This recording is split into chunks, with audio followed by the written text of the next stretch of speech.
Wow. Wow. That's amazing.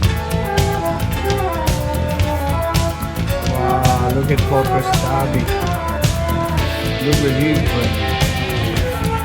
Wow, unbelievable. That's the best. My Johnny Right. is a big boy. He's allowed to You don't stay want me to out go and paint it late. white again. It's restarted. He and all the big boys treat me really great.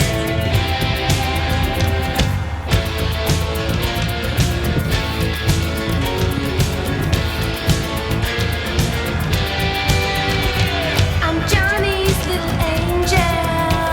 There It's you go. simply understood. My picture's on the dashboard. My name is on the Getting good at it.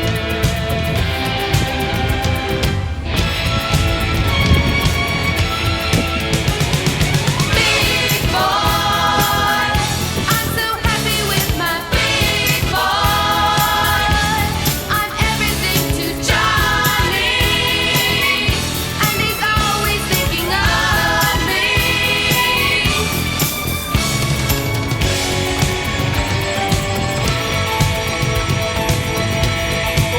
Cool.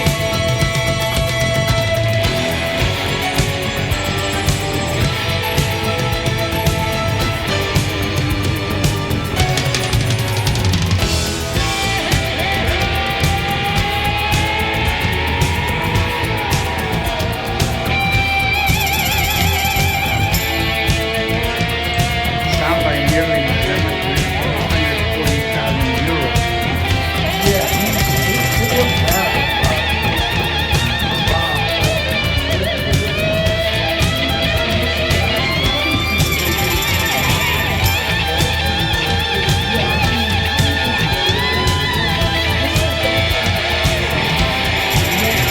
My parents think I'm crazy. They say 1,000 things. They say I'm just a baby. They try to clip my wings. Oh, Daddy, you can never learn the future from the past. So what's the good of saying I'm growing up too fast? He's my Johnny.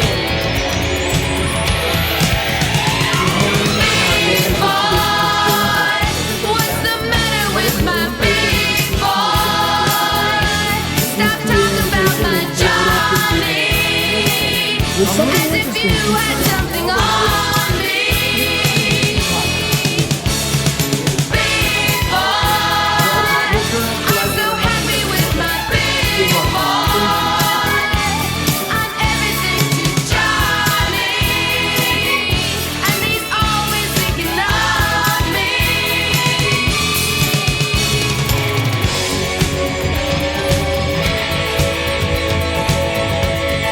Big boy, my Johnny.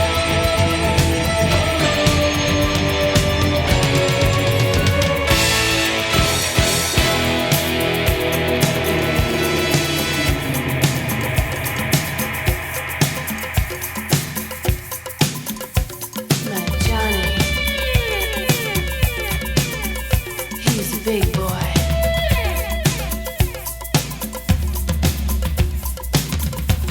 Hey, big boy. Come over here.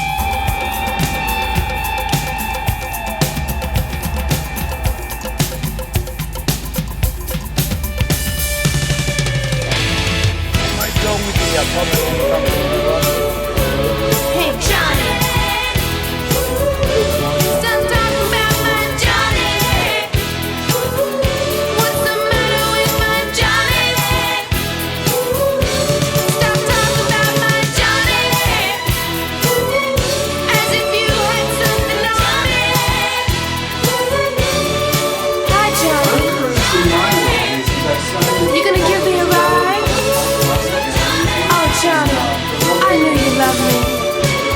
I knew you were the one for me. Oh, Johnny. Oh, Johnny, you're steaming out the car windows. Oh, Johnny. I don't know, Johnny. I don't know what to say, Johnny. You're everything to me, Johnny. I just don't know what to say, though, you know. I told everybody. They just don't understand. You know what I mean, Johnny? They don't know that you're my man. They just don't know, Johnny. I can't tell them anymore. Kind of a cool thing. Nobody believes Doesn't really make sense, Right, but it Johnny. works. And you've been doing this for 20 or 30 years. This Okay. company. Do you like to talk about your art? I like to talk about my art when people ask me questions about my art, but just to talk about it extemporaneously, you know, Yeah. just like off the cuff, it's challenging, it can be stressful, but when it's right in my face and I talk about it, it's a little bit easier than just, you know, I can make stuff up about it that's usually true. But not necessarily all the time. Not necessarily, but, All right. you know, stories are good. Yeah. You have stories. You came to New York in the mid-'80s. Right, actually in '84. 84. I moved to New York, yeah. So did you come here to make art or make music? Kind of both. I mean, I was from Los Angeles, so in Los Angeles there was a music scene, punk rock, you know, hardcore music, and I was like kind of on the food chain. I was in a band called Youth Gone Mad, so we were playing with bands like Black Flag, Circle Jerks, you know, all the big bands of that time, Dead Kennedys, you know, Go-Go's were now becoming new wave. Yeah. At first they were kind of punk rock. So I go, wait, this is like it. Punk rock became what was called hardcore. So the kids in California became sort of like jocks and violent and like gangs and stuff, and I wanted out. So I moved to New York in '84 to pursue music mostly, and art. I'd already had shows in California. And so by the time I get to New York, my first show is at like CBGB's. I go to CBGB's on a Sunday hardcore matinee, and I look around and I'm like, wow, there's like, is this it? There's like 30, 40 people maybe. You know, maybe 80 on a good Sunday. And I'm used to California where there's 2,000 kids, you know, hitting each other, cops, helicopters in the sky, riots. And I go, wow, did we do the right thing here? Like, did we move from California to New York to pursue that dream? And there was just a different kind of energy there. And even though there was less people, they were kind of like more important people. Or so it seemed at the time. So that was my introduction to New York, was hardcore punk rock at basically CBGB's and whatever else was happening at the time. And not to mention, the art scene was bubbling with the East Village art scene, with tons of galleries, you know, little, you know, fly-by-night galleries, some more established galleries, and like the bigger galleries in Soho, which was the dream for the people in the East Village to get to the bigger galleries in Soho, which was just very few at the time.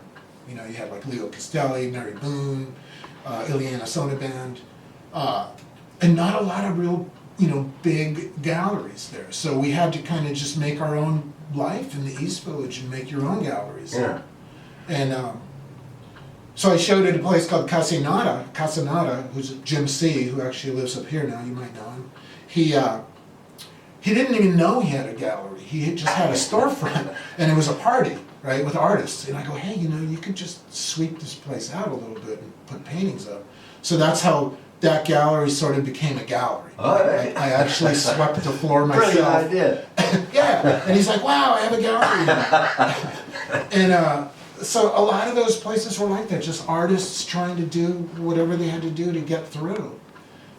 So that was exciting, you know. Was the scene kind of easy to get into for you? It kind of was, because there was, you know, there was the drug and alcohol aspect, so it was kind of like a continual party. So everyone was pretty accepting. And so it was interesting, even though it was like, it seemed like camaraderie, there was also a lot of competition. Mm. You know, the few artists that really wanted to break through were pretty competitive, and they could be a little, you know, stab you in the back kind of.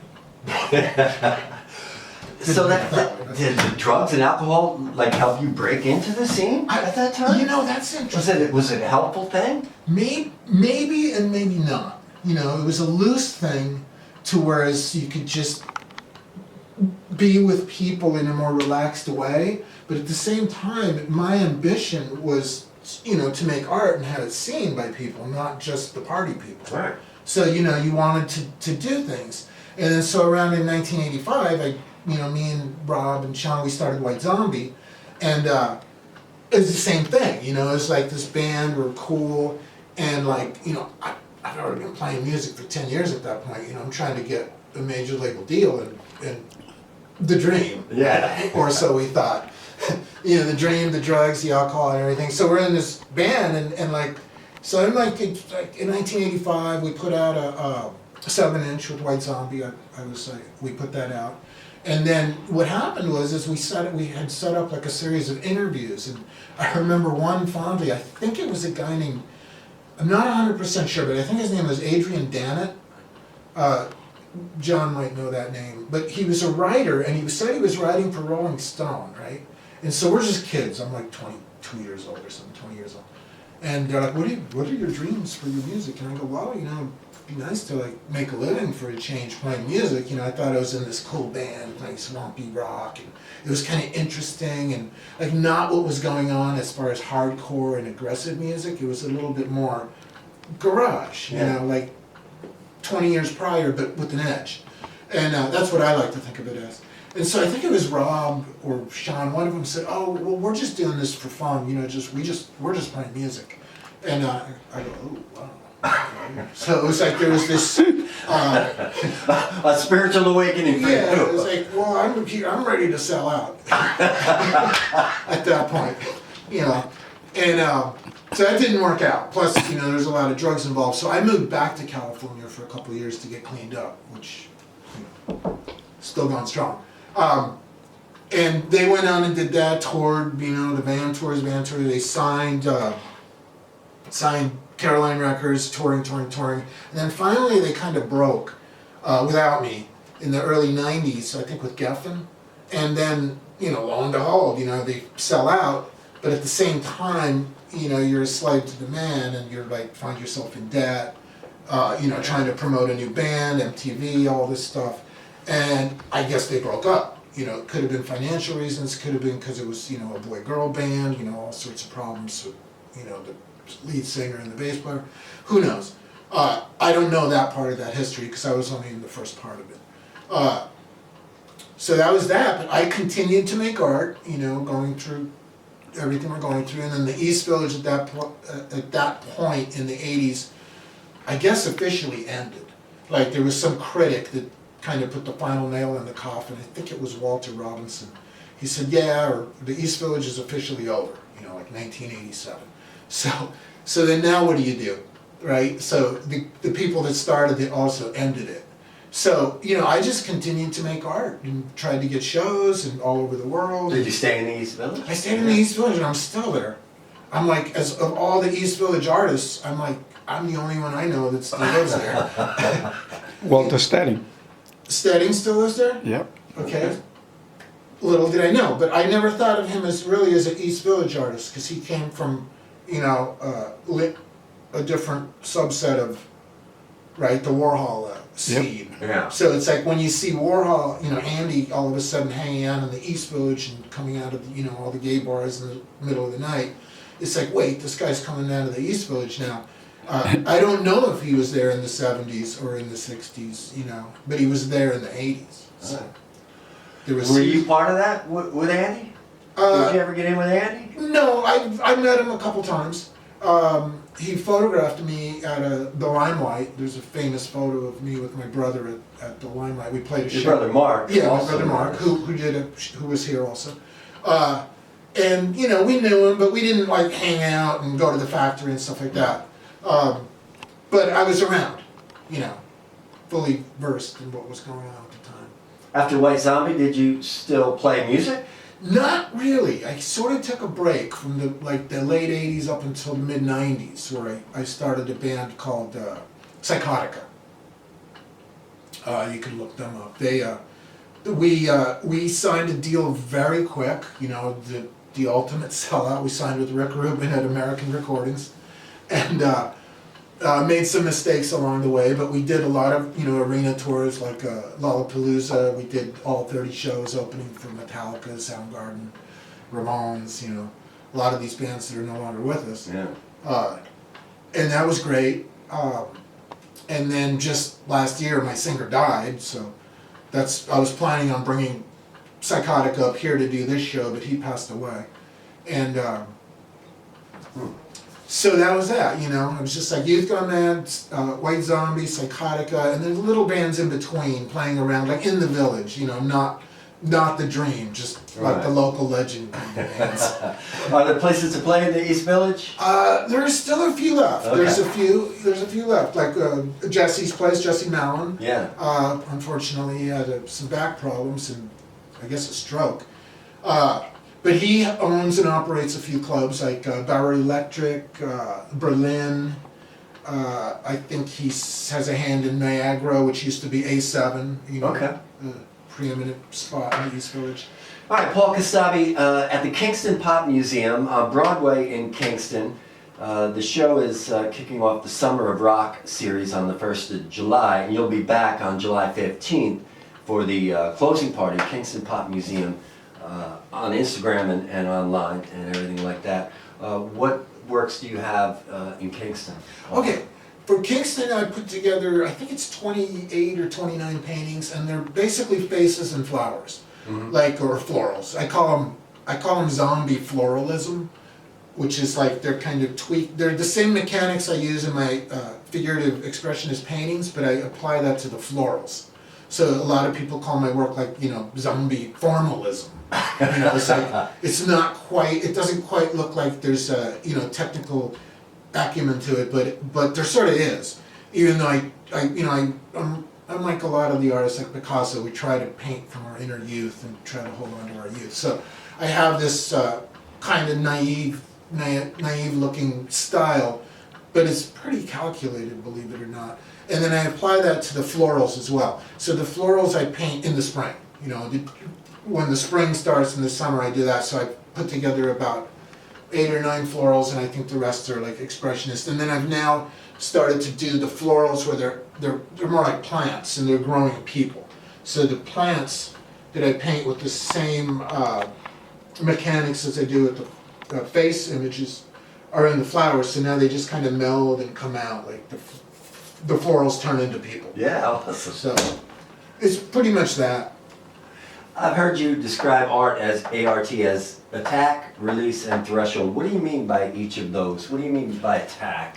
Well, it's an expression. It's actually a musical expression that we use in compression. Like when you're compressing music and basically homogenizing it, you use a device called a compressor. Right. And you would know because we're probably have a couple on us right now.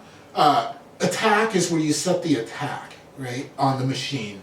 And the release is where you set the release, and the threshold is how high it is. So I think of it like I attack the painting, I see the canvas, and if there's like a little inflection or a marking on it, it might inspire me to attack it in a different way, but it's still an attack. And then I set a threshold, like I might put 9, 7, some odd amount of colors, 5, 7, 9, 11 colors aside. And that's my threshold. I have to use all these. And once I've used all those, I've reached my threshold. And my release is when I'm ready to either exhibit it, sell it, or let it go. Okay. So it's Is that the hardest part? Yeah. Because sometimes I let them go and then I have to go back and add a little. Yeah. So we're going to see how many pieces at the Kingston Pop Museum? 28. You got 28 I think pieces it's 28, there. yeah. Up for a couple of weeks. Yeah. Okay. And it's actually a group show. There's a guy named Dwayne LaGinniger, a local guy here in Woodstock. We had an emergency because it's the summer of rock and sort of the summer of a rocky start. But nonetheless, we're starting the summer of rock. And so he's like a local musician here. He has some great little paintings in there. And then another girl named Holly Troy, who lives, I think, on the other side of the river, somewhere around here.